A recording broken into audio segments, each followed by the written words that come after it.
शाहूवाडी तालुक्यातील येळवण-जुगाई गावातील श्री जुगाई देवीची यात्रा गुलाल खोबऱ्याच्या उधळणीत आणि अपूर्व उत्साहात पार पडली। पालखी मिरवणुकीला भक्तांनी मोठी गर्दी केली होती। जुगाई देवीच्या नावाने चांगबलाचा गजर करत भक्तांनी श्री जुगाई देवीचं दर्शन घेतलं।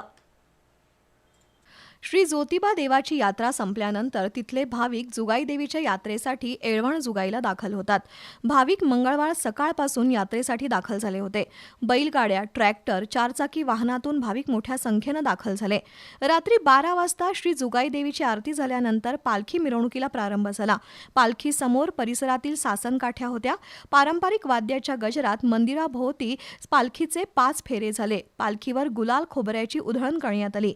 दिवसभर भाविकांनी दर्शनासाठी गर्दी केली होती। भाविकांसाठी बांबवडे पैजारवाडी मॉर्निंग ग्रुपच्या वतीने महाप्रसादाचं वाटप करण्यात आलं होतं। शाहूवाडी पोलिसांनी यात्रेसाठी चोख बंदोबस्त ठेवला होता। मलकापूर, शिराळा आगारातून एसटीची सोय करण्यात आली होती। सांगली, सातारा, कोकण, कोल्हापूर जिल्ह्यातून भाविक यात्रेसाठी आले होते। भाविकांच्या अमाप उत्साहात ही यात्रा पार पडली।